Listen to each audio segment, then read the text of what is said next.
Hey everyone, today we'll start the year off with something a bit different. I'm upgrading my computer. Well, technically I already did that.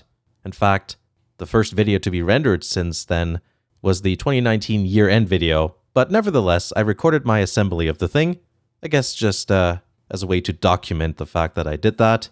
It's not really meant to be like a how-to or anything like that, but hopefully it's something, fun or entertaining to watch. Some of you know that I've been using my gaming PC that I built in 2012 for, gaming, but also editing videos. In fact, every video on the channel, except this one and the year-end video, has been rendered on that machine. It's been upgraded over its 7-year lifespan, which proved to be a good thing to do. But there are certain things that are now holding back the performance, mainly, processor and all that stuff. But the machine started out like this. The CPU is an i5-3450 sitting on an Asus motherboard of sorts. I can't quite remember what its specs are at the moment, but I don't know, I guess one day when I build a vintage Windows 7 gaming PC, I'll tell you what it is. It originally had 8GB of DDR3 RAM, and the graphics card was a VisionTech, I think 67 or 6800, something like that. I can't quite remember, but it's like a middle-of-the-line AMD thing. Like mid-range, entry-level gaming card of sorts. The case, the hard drives, the DVD-RW drive, and my trusty power supply, an Antac Earthwatts, which puts out 650 watts, were all recycled from my previous computer, which was an AM2-based system. It ran Windows 7, and it was awesome for many years. Eventually, I added in another 8GB of RAM to bring it up to 16. The graphics card was swapped to a Gigabyte WindForce NVIDIA GTX 970, which was so long I had to replace the case with something a bit more accommodating, and thankfully also something a bit more gentle on the eyeballs. That turned out to be the Fractal Archmidi R2. Yeah, that name really rolls right off the name generator assembly line. I specifically picked the case because I not only wanted space for the graphics card, but also many drive bays. The case certainly delivered in that regard. It also has the power supply on the bottom rather than on the top, which is something new to me, or it was something new to me back then. Crucially, it has space for optical drives, which is really important for me. I always need at least one optical drive bay, so I transplanted everything into the new case and life was good. I also upgraded my hard drives along the way. I have 3 drives, one for the system, one for video footage, and another one where I put the project files on. Over the years, those grew in size. The PC's final iteration was born in the beginning of 2019, which is when my main drive packed it in. I upgraded all the drives, so in the end, my main drive is a 2TB unit, the footage storage drive is 8TB, and the working files drive is 4TB. No solid state here. Thankfully, I always back everything up, so I didn't lose any files. This time I also installed Windows 10, because of reasons, which replaced the original 2012 Windows 7 install. There you go, that's the history lesson on this computer. Despite running games pretty well for the most part, editing has been a painful experience for quite a while now. Years, in fact, so I figured an upgrade would help out this situation.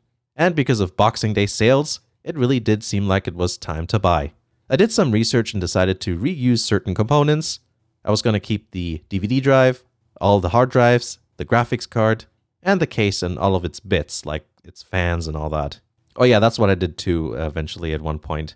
I upgraded the fans to have they're I think 120mm Corsair fans that glow blue. There's 2 in the front, and then there's a smaller one at the back, and then there's just a stock one at the top as well. The CPU, mainboard, RAM, and power supply were going to be the components that were replaced. I also figured that I wouldn't need to reinstall Windows. Most computers since around 2010 and up seem to be fine with having their guts transplanted. I've done that with several computers before and it's never really an issue. Here's the actual hardware I bought. The processor is an AMD Ryzen 5 3600X. The motherboard is an Asus Prime X570P. RAM is 2 8GB sticks of DDR4 RAM from G.Skill, and a Corsair power supply that can handle 750 watts, and it's modular, unlike the old unit. I'm not brand loyal, because I don't really see the point. AMD, Intel, Cyrix, NVIDIA, or ATI, I've used parts from all of these manufacturers over the years. When it comes to most things in life, you just gotta get the stuff that's best for the things you want to do in your price range. All of this was on sale, so this ended up being a no-brainer for me. but I will give you some reasoning as to why I chose the bids I did, other than price.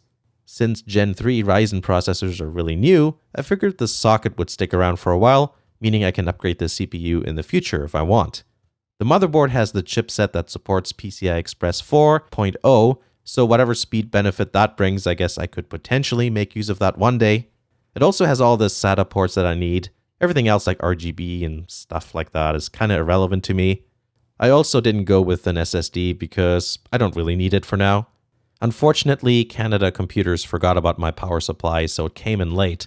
So I told them, hey, you want to send that over? Then they said nothing, and all I got was an automated email telling me that my order was on its way. I really don't care as long as I get it, but it would have been nice to include, I don't know, some sort of padding maybe?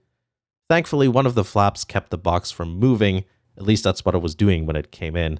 Because the PSU was MIA at first, I decided to just throw the parts in anyway. It's not like my old power supply would, instantly fail. Unfortunately, Canada Post was a bit abusive with my package. The processor had 3 bent pins. The little plastic clamshell it came in wasn't exactly holding it in correctly. I bent everything into place with a small screwdriver. It didn't really need to be perfect. I just needed to get it close enough so that the socket would accept it. Everything turned out alright, but it's the first time I had to bend pins that small. Last time was some sort of socket A processor, and those have larger pins, and they're also spaced out farther apart.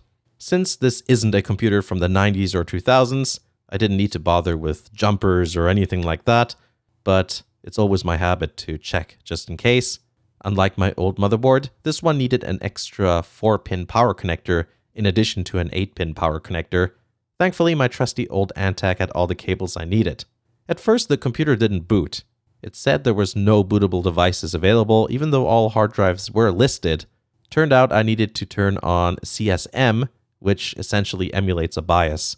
I'm surprised though, since the old motherboard had UEFI. I guess I had it set to run in some sort of BIOS mode or something. Whatever the case, it's fine now. Windows did its thing with the drivers and the computer worked great straight away. The first thing I tested, of course, was Premiere Pro. I opened a project and I fooled around a little bit just to see how editing would be.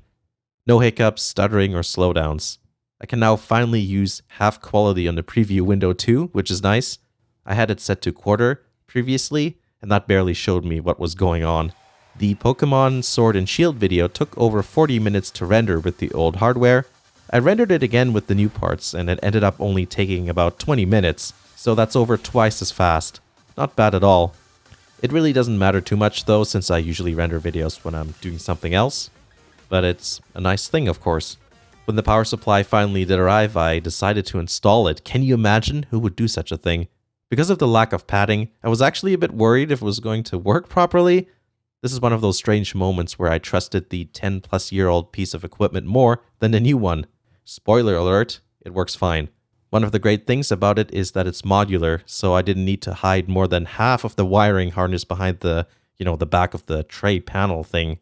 Getting the old power supply out was like wrangling some sort of electronic snake. After I defeated it, the install was pretty simple. I wasn't really super neat or anything. I just made sure not to impede airflow too much. The window isn't very large, and it's tinted, so it's not like I'm going to see it. Or the wiring, rather. Overall, it turned out quite good. Lots of games I had trouble with now run much smoother. Things like Battlefield 5, and also Valkyria Chronicles 4, and Senran Kagura Burst Renewal all worked better now with the new hardware. I couldn't quite crank up the settings there. Now I can. With the Japanese games, I can put them on full, and with Battlefield 5 and actually also The Witcher 3, I can't put it to full because, the graphics card is the bottleneck there. But the experience is smoother and I can push it a little bit farther in terms of the settings. So that's all great. Now it's time to see how far I can eke out the GTX 974. Since next-gen consoles are going to be 4K focused, and the Xbox 4 and PS5 will come out at the end of 2020, I'm going to guess that 2021 is the year to get a new graphics card. I figure that people would like to watch videos at the same resolution that they're playing their games at, so I might switch to something more 4K around that time. Maybe I'll go to 32 gigabytes of RAM at the same time as well, since that seems to make sense. I do also want to give my computer a bit of a custom touch in the future. My plan is to get a new case, probably a Fractal Define R6 because of its noise dampening. Plus it can handle all my drives and it has an optical drive bay. But I don't just want to swap the case, I want to give it a custom paint job. I started assembling computers in the 2000s when there wasn't much available in terms of visual customization options. So everything like case windows had to be cut out by hand, you had to paint it yourself, and in terms of the lighting, I think there were options back then. So yeah, I kind of like the idea of doing something a bit more custom again. What I've got in mind is a two-tone paint scheme with a white exterior and a purple interior. Yes, it'll be my own custom Planeptune / Netgear themed look. At least that's the plan. I'm going to do some mock-ups with Photoshop just to see what I like the look of. I might go black and purple instead, or maybe I can even switch around the exterior and interior colors. Maybe the inside will be matte and the outside is gloss. Lots of ideas to play around with. Hopefully it's something I'll get to this summer. Until then, I'm just going to enjoy the computer how it is right now. Thank you to all the Patreon supporters past and present. It's because of you that I now no longer cry whenever I have to edit a video. Or if I do, it's at least tears of joy now. I hope you found the video interesting. Thanks for watching, and I'll see you again in the next video.